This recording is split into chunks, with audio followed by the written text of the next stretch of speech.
Hey there, and welcome to the Gaia podcast. This is episode 4 of our new emission that opens a conversation about the interactions between us and our technological habits. I'm Mary, and I'm with Team Pink. You're Team Pink, right, guys? Around my table. So, hi, guys. Could you introduce yourselves? Okay, so I'm Anne-Sophie. So what do you want to know? Everything you want to tell me, like oh, wow. who you are, why are you here? Why I'm here? Well, I'm here for like tapas, chupitos, and like Barcelona. Yeah, of course. No, but yeah, I'm just here for like the third Gaia workshop, something like that. We're doing together. So yeah, enjoying the work, the people, and the city as well. So that's nice. Yeah, not sure what to say to be fun. I'm a bit tired as well. That's no worries. Okay. Can I move on? Who do you want to present yourself next? Well, apparently Fran.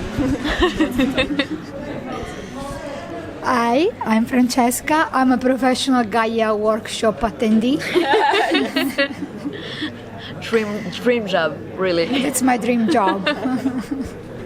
Hi, I'm Pierre, and I'm trying to stop doing Gaia workshop, but I can't. I'm really trying to cure myself from this, but it's hard. Hi, I'm PJ from Nestlé, Belgium. I'm here for meeting everyone from the teams of Hogart and Nestlé and Neo that are interesting, that you send mails with, but have you never seen a face. And secondly, also for a good party. Of course. Of course. But first work, of course, but then a party. All work and no play makes Jack the dull boy. So, okay, guys, thank you so much. We're here today to talk about quantified self. So first, I would need someone to define a bit about what it is. So we'll make sure that everyone listening to us understands what the notion is about. Okay, so I'll try. My understanding of quantified self is measuring any kind of activities that you do as a human, and then to optimize it. So you measure how much step you walk, you measure how much food you eat, measure quite everything. So it's like using data to optimize your performance as a human being. Yeah. And so do any of you guys use apps to track like your sleeping patterns or your eating patterns, walking patterns? Yes, I do. Yeah. I mean, I think everything's connected, right? So if you just set up your alarm clock and stuff like that, it actually registered that you sleep for 8 hours or something like that. And then, yeah. But you check the actual data. Yeah, and does it help you improve your sleep or your walking distance every day? Do you see changes according to the data you get? That's a good point. Not really, but I think I use it afterwards, I don't know, it's basically not a good example, but if I'm feeling tired or something like that, I will just, watch how much sleep I had during the week or something like that, just to explain how I'm feeling. Okay. But, yeah. Okay, interesting. And you guys, do any of you even check the health app on your iPhone from time to time? I do sometimes. Yeah, and specifically when I've done renovations and a lot of staircases, I want to be able to say, wow, 90 staircases. Yeah, so it's a performance for you. It's always getting higher and higher, literally. I know, it's just to say to my dad, hey dad, 90 staircases. Tomorrow 0. Yeah, for me it's I just check it because just to be proud or to brag on the internet. So if I so much today. Yeah, if I do a big bicycle ride, I would record it and then share it. Okay. So I think it's social recognition more than anything else. I have a smartwatch and I try to count my step because I've been recommended to walk quite a lot during the day, but I can't just get into the habit. So maybe I do it for a week, and then as soon as I run out of battery, I forget to charge it, and then it takes me another 3 weeks to get back into the habit. Yeah, they say that it takes 21 days to make up for a habit. Like if you do something every day for 21 days, you develop the actual habit and you get to keep doing it for a while. That's why I never develop habits then. You never This do is what I was anything gonna for say. 21 days. You stole my joke. You stole my Not that joke one. just now. I'm sorry. This is me. I don't develop habit. I know. Okay, so that's really interesting. So that means that you actually are okay with kind of rating actually the way you interact with yourself and the way you present yourself and to the world, because if that's a social experimentation and recognition thing, it's to the world also. But I'm gonna be really on the nose with this one. It's gonna be really cheesy of a question, so don't judge me. But you do use apps that allow you to rate people, other people all the time, be it Tinder, Uber, Instagram, of course. It's been the subject of a Black Mirror episode that we've pretty much all seen, I guess. And so what do you think about it? For example, if you're taking a Uber and the guy is not a bad driver or a good driver, do you automatically put a 5 stars just because that's it? Is it a reflex, or do you think about what you're doing to his career and what's going to happen to him if he gets good grade or bad grades? Yeah, I think I only rate the person if he's really good or had a good conversation or something, or really bad, but it's not really for him, and I don't think about him, but I'm more thinking about the people that will use the car after me. So yeah, I think it's just the extreme, I will say, that I will rate the people for. For me, it's quite similar. I really get annoyed by hotels or taxi drivers or restaurants that say up front, before you had your experience, I would be great if you could give us a good rating for us. Because that's the most dishonest thing ever. Yeah. But if it's a really exceptional or really bad experience, then I might go online and give a good or bad rating. Okay. And I don't feel bad about it. Yeah. Yeah, I grade, so whether on Airbnb, Uber, BlaBlaCar, I always give the best grade unless I had a problem. Okay. And I think I have the feeling that most of the people do that, they just give 5 star, even if it was just standard. But if they had a problem, 3. And then some do it differently. I think I prefer, especially with Uber drivers, I prefer to give a good rating unless I had a terrible experience. A few weeks ago, I got a car and the guy left me very far away from where I was going. So that was very uncomfortable and unsafe for me. But in general, I try to be as much as honest as I can. Okay. That's really important. I mean, to be open to what your actual experience has been, because as you were saying, Anne-Sophie, it's impacting other people who are going to have a similar experience around you. But it's also about social recognition, as Pierre was saying, for example, some people actually make a living of being rated really high by thousands of people. I'm thinking about influencers, for example, who gets likes, which are kind of rating from thousands of profiles, and then this is how they make their living. So do you think that's actually would you like to be an influencer? Would you be interested in this kind of life? Well, being liked is the main thing, having the perfect life. For me, that's not a perfect life, because 90% of the time it's a different life that people are living, and it takes a lot of time. I mean, who is an influencer, I think, puts a lot of effort and time into this, but it's also doesn't reflect reality a lot of times. So, and I feel overwhelmed, especially with Instagram stories. I feel overwhelmed by all this conversation, and people tend to share personal information more with their followers than in real life with their own friends. Of course. Yeah. I personally find it very sad, actually.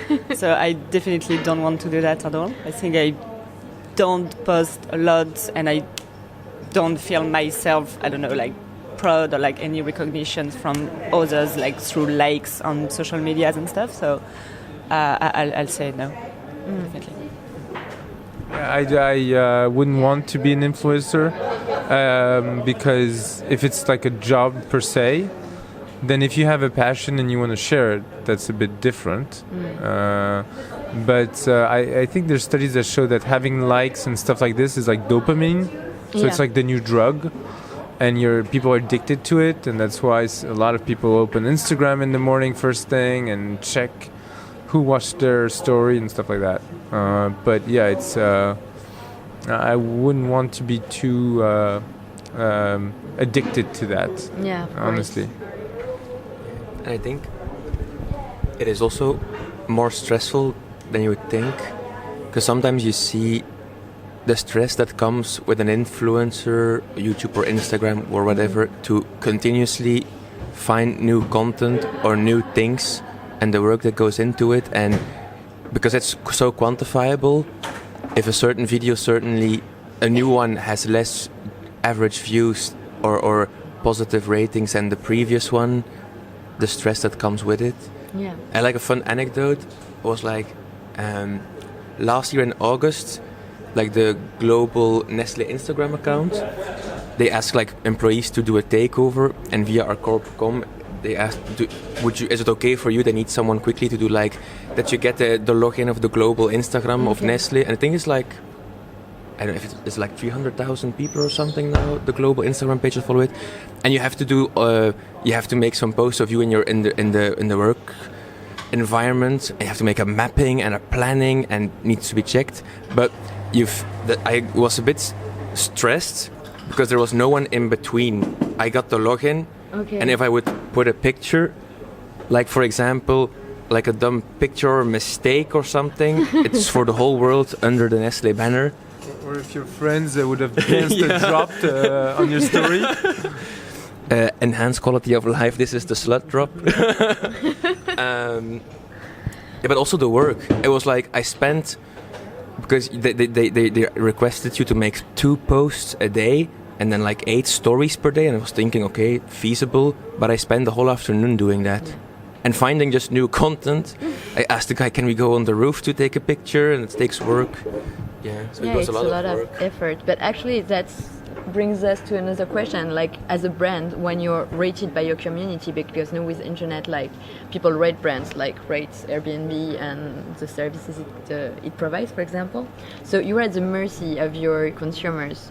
Like it was not the case like 15 years ago when you were like just doing advertising from TV and you just send a message out there and you got like people buying in exchange, basically. Now you're like always on the verge of a catastrophe, that one customer will not be happy and post something on your Facebook page and put you with 0 stars, and it's gonna set up a whole chain of events that's gonna make your brand fall into the blockiest part of the internet, you know. So how do you do? Yeah, do you think that this way of interacting between brands and customer means that brands need to change the way they address their customers? Like, because from my point of view, I feel like most brands still talk from up here to their customer, and maybe like it's time to make the conversation a bit more bipartite in a way.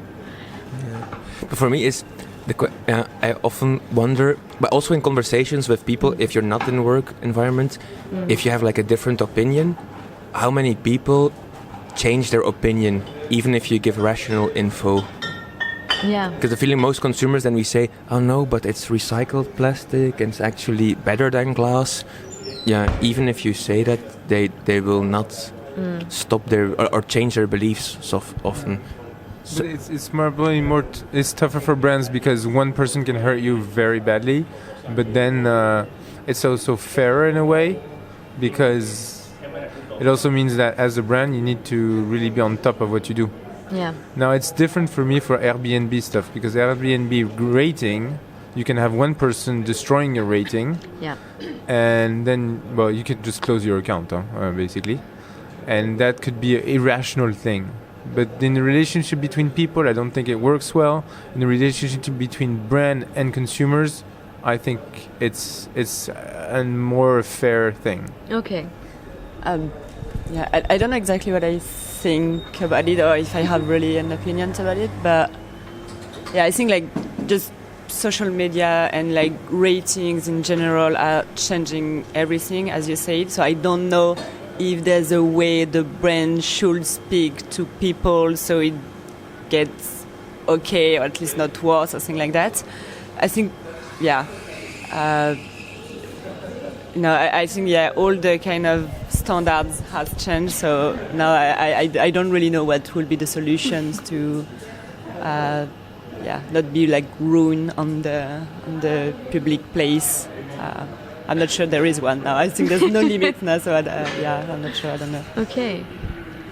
I think that with social media, people feel really the right to be opinionated about anything. So anything you post online, even a small sentence, people feel the right to express their opinion without reading or be informed enough. So I think brands really need to be on top of information and provide qualitative content that a brand like Nestlé, for example, needs to show case study and research and be more informative. While people nowadays, they don't form their own opinion anymore. They just say, I think that. While before social media, we were actually reading and exploring and exchanging a lot of information with people. Mm-hmm. Now we just feel the right to complain or say things that we haven't formed an opinion about. Yeah, it's really interesting. Guys, I'm really sorry, but we will have to wrap it up. I've been yelled at by Matthias earlier. So thank you so much for being here with me today. I hope you had a little bit of fun, even though, of course, this subject could be like deeply thought about again and deeply apprehended. So this was episode 4 of the Gaia podcast. I ask a question to every team I work with in the beginning of the day. And the question is like, what makes you a team today? Like, why are you not any other team? And why are you the pink team? Oh, wow. Like, if you had to choose like a yelling rassemblement, a war cry in a way, you know, like something that you could yell from one part of the room to another to find yourselves, like, what would it be? That's a good question. The drop. The slut drop. That one. So maybe, okay, so can we scream that? Yes, on three, all in the microphone. 1, 2, 3. The slut drop! Well done, pink team. Thank you so much.